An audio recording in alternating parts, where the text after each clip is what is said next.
Olha só, vamos lá, o tema de hoje é um curso, na verdade, que é administração de bens, que é um ótimo negócio.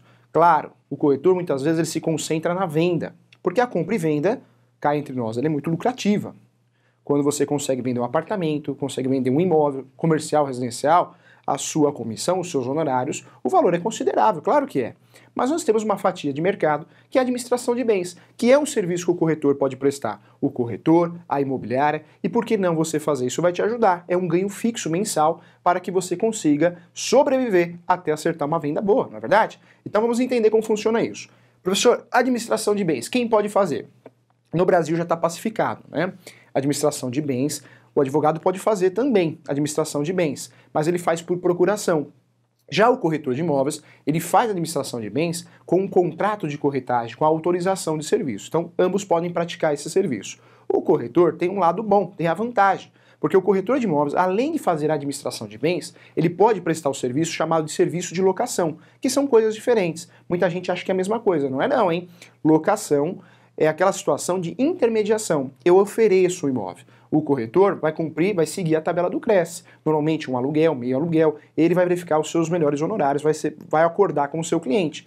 E aí ele faz essa intermediação do locador e do locatário e resolve a situação. Né? Resolve a situação porque ele fez a apresentação do locador e locatário, ou seja, aconteceu a locação. Mas o serviço de locação não tem nada a ver com a administração. Por quê? Eu sou corretor de imóveis, eu posso fazer só locação e não quero fazer administração. Eu não quero acompanhar o contrato, eu não quero ter responsabilidade perante o contrato. Então tem muito corretor, muita imobiliária, que prefere fazer só a locação, que é a intermediação, a apresentação, e cobra lá um aluguel, cobra o contrato, muitas vezes. Mas esse serviço de administração de bens, ele é vinculado à locação, e vale a pena você fazer. Por quê? É um ganho mensal. Pela tabela do CRES, você vai descontar lá os seus honorários, ou vai cobrar os seus honorários através de demonstrativo de pagamento de 8% a 10%. Então é um bom negócio sim, vai pagar suas contas. E com certeza, quem contrata esse serviço, ele quer tranquilidade, ele quer que o negócio seja bem feito e quer receber o dele na conta dele sem ter maiores preocupações. E é aí que você entra, porque você vai ter que cuidar de tudo. A administração de bens. Professor, qual é o objeto desse serviço, dessa prestação de serviço? Então, na administração de bens, você, corretor, você, imobiliária, você terá a obrigação e a responsabilidade perante essa administração. E qual que é essa responsabilidade? Contratual. Nós sabemos que um contrato de locação merece um bom contrato, um contrato muito bem feito. Então, esse contrato você vai ter que fazer, elaborar, pagar para alguém fazer, né? Você que vai fazer com um parceiro advogado, se você tem condições jurídicas de conhecimento, vai fazer o contrato. Esse contrato muito bem feito, né? Vai ajudar você a fazer a administração, mas você não pode esquecer do reajuste, não pode esquecer de representar as partes, o locador, o inquilino, ou seja, o inquilino fala com você e você fala com o locador fala com você e você fala com o inquilino. Quem contrata um serviço de administração de bens, ele quer isso, ele quer segurança, ele não quer aparecer no negócio, não quer passar nervoso, e vai sobrar para você intermediar essa relação. Por isso a administração de bens é a cara do corretor, sim, porque o corretor é o sujeito, é o profissional que tem que ter uma boa preparação, é um sujeito preparado para se comunicar. Então ele vai o quê? Intermediar, conciliar, inclusive, né? Então vamos lá. Professor, para fazer administração, o que eu preciso? Administração de bens. Você precisa de um contrato de prestação de serviço, o seu contrato de corretagem, uma autorização. Inclusive esse contrato, é importante também, anexo a esse contrato, uma procuração. Uma procuração para que você possa representar o proprietário, o locador, os locadores desse imóvel. Essa procuração é interessante e ajuda muito. Toda administração precisa de uma procuração? Não. Vai muito da relação de confiança com o seu cliente. No primeiro momento, para que eu possa assumir isso, é o contrato de prestação de serviço, tá? Professor, o que envolve a administração de bens? Os atos iniciais. Nós temos o primeiro programa que já faz um bom tempo, né? O professor não tinha nem cabelo branco ainda, agora tá cheio, passa muito tempo, a vida passa muito rápido, a gente tem que fazer o bem. O primeiro programa lá atrás, se eu não me engano, 3, 4 anos já, passa muito rápido, os atos iniciais. Atos iniciais, em qualquer transação imobiliária eu preciso fazer os atos iniciais. Professor, o que são esses atos iniciais? É o gênero de várias espécies. Esse gênero, dentro desse serviço que eu vou prestar, os atos iniciais, eu vou fazer um conjunto de certidões, ou seja, qualquer locação que eu for fazer, eu vou ter que ter em mãos, né? Preciso retirar, solicitar e entregar para os meus clientes e guardar cópia comigo também das certidões, para conhecer as pessoas do negócio imobiliário. Então eu preciso conhecer as pessoas, o locador, o locatário. Professor, quem pode alugar? Pode alugar quem tem o domínio. Domínio é registro de propriedade. Professor, quem pode alugar além de quem tem o domínio? Quem tem a posse também, tá? Quem tem a posse, segundo o Código Civil, pode colher os frutos. Se eu tenho a posse provada, eu posso alugar também. Então tem uma discussão jurisprudencial em relação a isso, doutrinária também, mas fato é, o que mais pesa é a majoritário, o entendimento que quem tem a posse, não tem o domínio, pode alugar. Professor, quem tem só a posse pode alugar, isso atrapalha na transação imobiliária? Atrapalha. Atrapalha porque uma coisa é ter o direito de alugar, porque quem tem a posse pode colher os frutos. Outra coisa é ter segurança jurídica. Imagina uma situação, você é o inquilino e vai alugar de um locador que só tem a posse. Esse inquilino, imóvel comercial, vai exigir que seja averbado o contrato de locação na matrícula do imóvel. Professor, por que essa averbação? Porque protege o direito de preferência. Se eu, locador, for vender para alguém, eu tenho que oferecer para você, inquilino, primeiro, senão ocorre a invalidade do negócio. Então, esse direito de preferência ele fica muito mais protegido quando existe a averbação no contrato. E já pensou? Quando a gente fala de imóvel comercial, você gasta um valor absurdo para fazer a reforma daquele imóvel. Para nada? Não, tem que fazer. Tem que fazer a reforma para que o negócio dê certo, mas precisa também orientar o seu cliente a fazer a averbação dentro da matrícula do imóvel. Quando eu falo essa averbação, é pegar o contrato de locação e averbar na matrícula do imóvel alugado, tá? Essa orientação, como advogado, como corretor, você tem que dar para o seu cliente, principalmente o inquilino, tá bom? Olha só, volta aqui, hein? Atos iniciais. Então, quem pode alugar? Quem tem a posse ou domínio, segundo a jurisprudência. Quem pode alugar, né? O locador. Quem é o locador? O proprietário ou quem possui a posse, tá bom? Professor, e o inquilino? Quem pode ser inquilino? O inquilino, qualquer um pode ser inquilino. Inclusive o menor, hein? Professor, o menor pode ser inquilino? Pode sim. O menor pode ser inquilino, basta que seja suprimida essa incapacidade. E acontece muito. O menor, para que ele possa alugar e ser inquilino, ser locatário, ele precisa do papai e da mamãe. Com menos de 16 anos, ele vai ser o quê? Representado. O papai e a mamãe vai assinar por ele o contrato, mas o nome dele vai aparecer lá. Com mais de 16 anos, 16 aos 18, ele pode alugar também. Mas ele não vai ser representado, ele vai ser assistido. O papai e a mamãe vai assinar com ele. Sem falar que nós temos a emancipação. Emancipação é a antecipação da capacidade. Emancipação, nós temos 3 formatos no Brasil, né? A legal, judicial e a voluntária. Se o menor ele é emancipado, ele também poderá assinar um contrato de locação, ok? Quando a gente fala de certidões, então, quando você faz administração de bens, você precisa de um dossiê para proteger o seu cliente e se proteger também. Esse dossiê começa com as certidões de propriedade, né? Então, na verdade, vai alugar um imóvel, precisa da certidão de propriedade do imóvel, para verificar que realmente o locador é o proprietário. Outro documento importante, aí é o jogo de certidões do inquilino. E esse inquilino, ou inquilinos, né, porque podem ser locatários, vários locatários, eu preciso aí da certidão de distribuição cível e certidão de distribuição criminal. A distribuição cível, cuidado, hein? No Brasil nós temos 2 justiças, na verdade. A justiça é uma só, mas ela é dividida aí no contexto de 2 especialidades. Nós temos a justiça comum estadual, a que você conhece, que tem o fórum perto da sua casa, e temos a justiça comum federal, né, que normalmente fica localizado aí nas as avenidas mais conhecidas aí daquele local, daquele estado, daquele município, né? Normalmente a Justiça Federal sempre está bem localizada. Então, olha só, certidão de distribuição civil, sempre 2. Distribuição civil federal e distribuição civil estadual, ok? E a criminal, mesma coisa. Distribuição civil criminal e distribuição civil criminal estadual. Então, sempre a federal e sempre a estadual. Para não esquecer, eu preciso de 2 certidões. A certidão de distribuição criminal estadual e a certidão de distribuição criminal federal. O mesmo ocorre na certidão de distribuição civil. Vou repetir, hein, para você não esquecer. Certidão de distribuição civil, hein? Federal e estadual. Então, são 2. Certidão de distribuição criminal, federal e estadual. Professor, mas por que isso? Porque eu não posso admitir que o inquilino more naquela casa, assuma a posse, sem antes, olha só, sem antes ter falado para o locador e provado para ele que ele é um bom inquilino. E como que eu consigo provar que é um bom inquilino? Através das certidões, tá? Aí vem a pesquisa do SPC, Serasa, né? Vem também certidão de protesto, normalmente na localidade do imóvel e aonde residia esse sujeito. Então tem outros conjuntos de certidões para que eu possa fazer a locação. Professor, mas a criminal não interessa, o importante para mim é que ele pague o aluguel. Não podemos pensar assim não, hein? Se você autoriza, dá o aval de um inquilino morar na residência, né? Residencial ou comercial, e você não tem não vai atrás das informações criminais, você pode entrar numa fria, né? Nós temos vários casos aí que pessoas alugam um imóvel próximo a uma prisão, uma cadeia penitenciária. Para quê? Para fazer um furo, um túnel. Olha só você envolvido no negócio. Você vai ter que provar que você não faz parte disso. Olha o proprietário cobrando de você, né, a reparação civil. Pode até fazer uma representação no CRES se você não agiu com prudência, né, com cuidado, com zelo. Então, quem faz administração, o negócio é um ótimo negócio. Você consegue auferir lucro, honorários, sem colocar dinheiro. Mas tem que fazer a coisa bem feita. E quem quer fazer a coisa bem feita?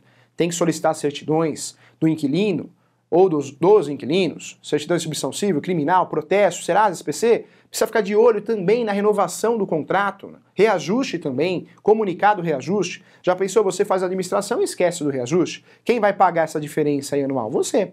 Então a responsabilidade é um ótimo negócio, mas é uma grande responsabilidade. Por isso tem muito corretor que cai fora, não faz administração de bens. Mas tudo tem responsabilidade. Você saiu na rua, você tem a responsabilidade de atravessar uma rua, não é verdade? Então, se a gente for fugir de responsabilidade, ninguém atrapalha. Vale a pena, é um ótimo mercado. Quando a gente fala desse conjunto de certidões, não podemos esquecer do auto de vistoria, hein? Você que faz administração, você que está se preparando para isso, faça o auto de vistoria inicial e faça o auto de vistoria final. O auto de vistoria inicial é para proteger você, para proteger o locador, o inquilino, ou seja, entra no imóvel e relata o que tem no imóvel. Se você tem foto, hoje todo mundo tem no celular, tira foto também. No final do contrato de locação, faz um auto de vistoria final, ou seja, vai bater um com o outro as informações e ninguém pode reclamar posteriormente, tá bom? Professor, o que simboliza a entrega, a cobrança do aluguel? No Brasil, a tradição é a entrega da chave. Por isso eu costumo dizer para os alunos, quando você é inquilino e você quer se livrar do aluguel logo, entrega a chave correndo, porque é a chave que simboliza realmente a cobrança do aluguel, tá bom? A chave é a tradição da posse, ok? Fique atento em relação a isso. Aí na locação, olha que interessante, o contrato tem que ser bem feito. Um contrato de locação bem feito, ele tem que ter título determinado, tem que ter também o preâmbulo muito bem feito, com RG, CPF, endereço. Também, quanto mais inquilinos, melhor o contrato, porque a responsabilidade aqui é solidária, se um não paga, o outro paga, então não pode esquecer disso. Outro detalhe importante, o locador, se é casado, tem que mencionar a esposa, litisconsórcio necessário. No direito civil, no direito imobiliário, casou, tá casado, não tem jeito, hein? Aí tem que mencionar a esposa, tá bom? Tem que mencionar a esposa ou o marido. Objeto, tem muito contrato de locação sem objeto, tem que colocar o número da matrícula, número de contribuinte, é importante fazer isso no contrato. É importante e é obrigatório, senão esse contrato não tem valor jurídico. Também prazo de reajuste. A lei do inquilinato fala em 12 meses, o reajuste só poderá ocorrer a cada 12 meses, tem que ter esse reajuste. Cuidado para não colocar um reajuste nesse contrato absurdo. O reajuste será feito pela FGV, IGPM, salário mínimo ou qualquer outro reajuste dos maiores da galáxia. Cuidado, não pode isso, hein? É um só, hein? Normalmente IGPM, mas pode utilizar outro. Garantias também, ou eu faço um contrato de locação sem garantia, ou eu faço um contrato de locação com garantia. Tem que tomar cuidado. Sem garantia é melhor, processualmente falando. Com garantia, eu só posso colocar uma garantia de 3, que é seguro, fiador ou caução. Uma das 3, são garantias diferentes. Muita gente acha que o seguro tem várias espécies de seguro. Não, seguro é o gênero e tem vários produtos dentro do seguro. Então também, o contrato não pode ter dupla garantia. Assinatura de testemunha, assinatura das partes. O fiador, se a garantia é fiador, tem que ter a assinatura da esposa e do marido, senão isso pode impactar em uma anulabilidade também da fiança. Então olha que interessante, o contrato tem que ser bem feito. Outra situação importante que o professor quer falar para você, além desse contrato bem feito, é o fundamento. Quando eu falo de administração de bens, você tem que ter conhecimento, e aí marca no seu caderno, marca aí na sua agenda. Tem que ter conhecimento obrigatório da Lei 8.245 de 91, que é a lei do inquilinato. Você tem que ler essa lei que trata de locação residencial, não residencial e por temporada. Quando o professor fala de locação não residencial, nós estamos falando aqui da locação industrial, comercial, ou seja, não residencial, o texto de lei, a nomenclatura é essa, mas na verdade eu posso usar outros nomes. Industrial, comercial, também uma locação não residencial, inclusive do shopping center, que é usada por analogia, utiliza, né, a locação do shopping center utiliza por analogia a lei 8.245 de 91. Não esqueça também que nós temos uma lei nova que trata do assunto, uma lei nova que não mudou a lei, na verdade não entrou no lugar da lei velha, né? Essa lei nova, como a mídia explicou, que é a nova lei não, é uma nova lei sobre o assunto. É a lei 12.112 de 2009, tá? Então nós temos a lei 8.245 de 91, a lei do inquilinato, mas temos a Lei 12.102 de 2009, que é uma lei que trata da locação também, inclusive do divórcio, inclusive do fiador que hoje pode sair do contrato, ele pode sair e fica 120 dias preso ao contrato, tá bom? Então, fique atento em relação a isso. Falar de administração de bens, não podemos esquecer que tem o Código Civil que trata do assunto também. O Código Civil também trata do assunto de locação. Então nós temos a locação do Código Civil. Qual é, professor? Olha só como também cabe a administração de bens. Você pode fazer a administração desses bens. Hotel, motel, aparte hotel, espaço publicitário que hoje está na moda. Essa locação é regulamentada pelo Código Civil. E a vaga de garagem autônoma, Código Civil também. Sem falar dos bens móveis, Código Civil também. Não podemos esquecer, para esgotar o assunto e você ter uma noção muito boa, que temos o Estatuto da Terra. O tão esquecido Estatuto da Terra, hein? Estatuto da Terra também trata de locação, hein? Imóveis rústicos e rurais. Cuidado, hein? Nós temos o costume de achar que imóvel rústico ou rural é o que está no interior, né? Na zona rural. Não é verdade, não. O que torna um imóvel rústico ou rural é a finalidade dele.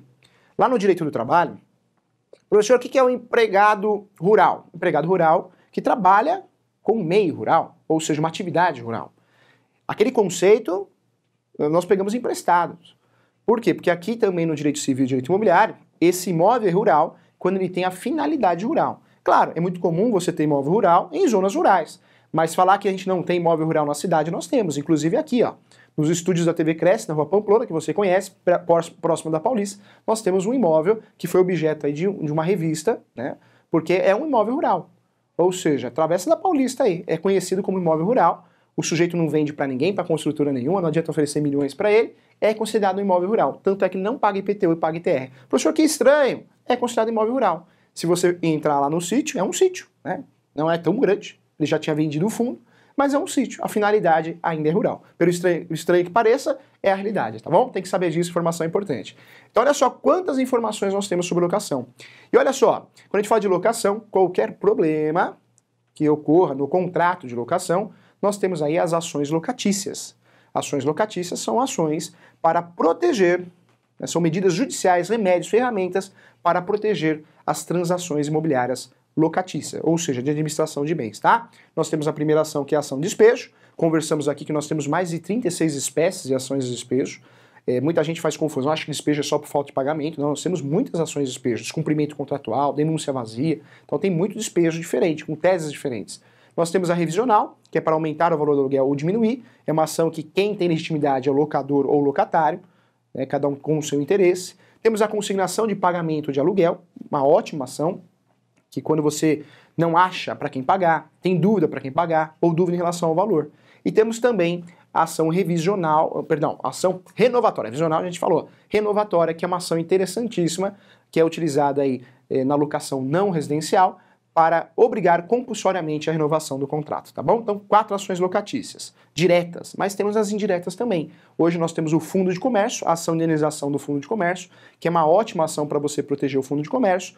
Pena que nós temos um problema sério com essa ação.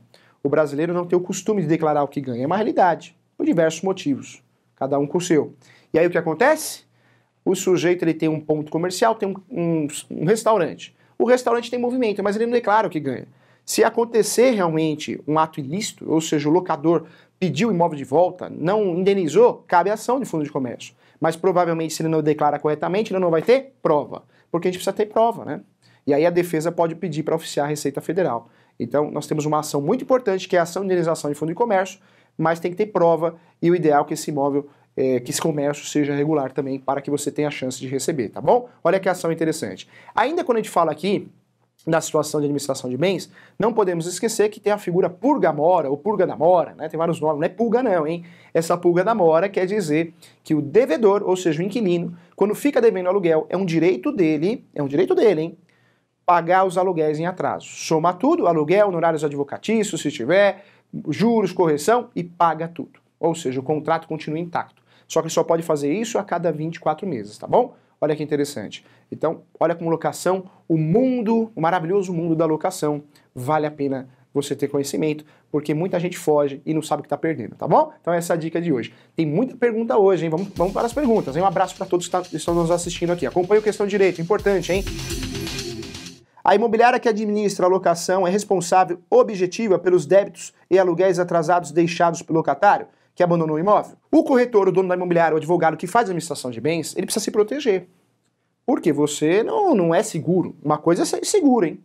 O seguro, se você contrata um seguro, ele tem que pagar.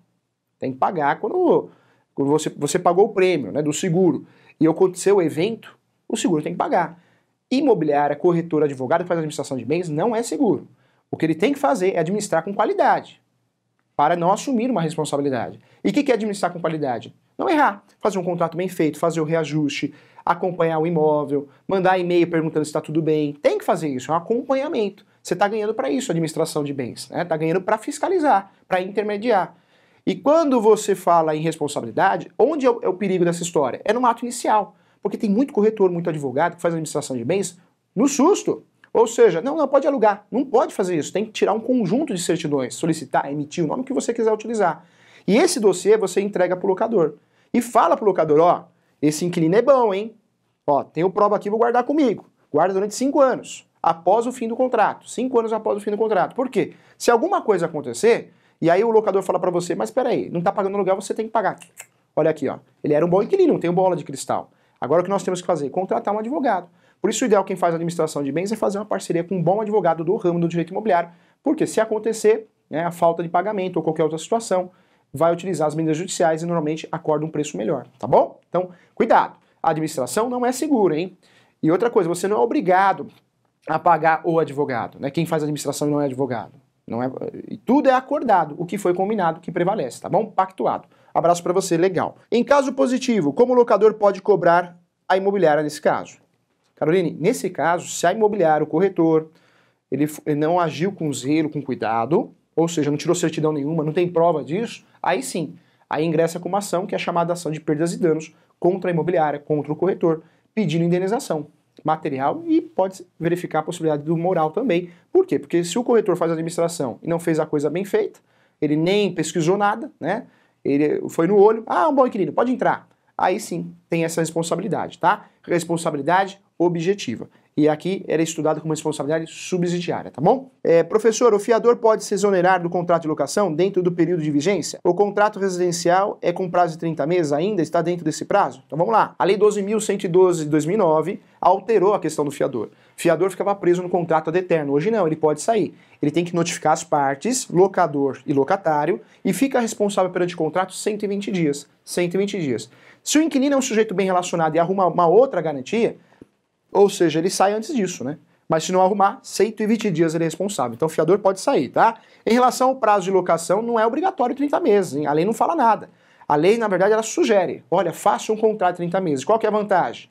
Quem faz um contrato de no mínimo 30 meses, ganha um plus, um presentinho da lei. Qual que é o presentinho da lei? A denúncia vazia. Ao final do contrato, o locador pode pedir o imóvel de volta sem fundamentar, tá? Então, não é obrigatório. Eu faço o prazo que eu quiser, é pactuado. Fechado? A vistoria precisa de testemunha? De fato? É realmente necessário o reconhecimento de firma nos contratos? Quando ocorre inadimplência de aluguel e entra com a ação de despejo, que sabemos que demora anos, quem paga a taxa de administração da imobiliária? Então, a primeira pergunta, precisa de testemunha? Não, não precisa não, tá?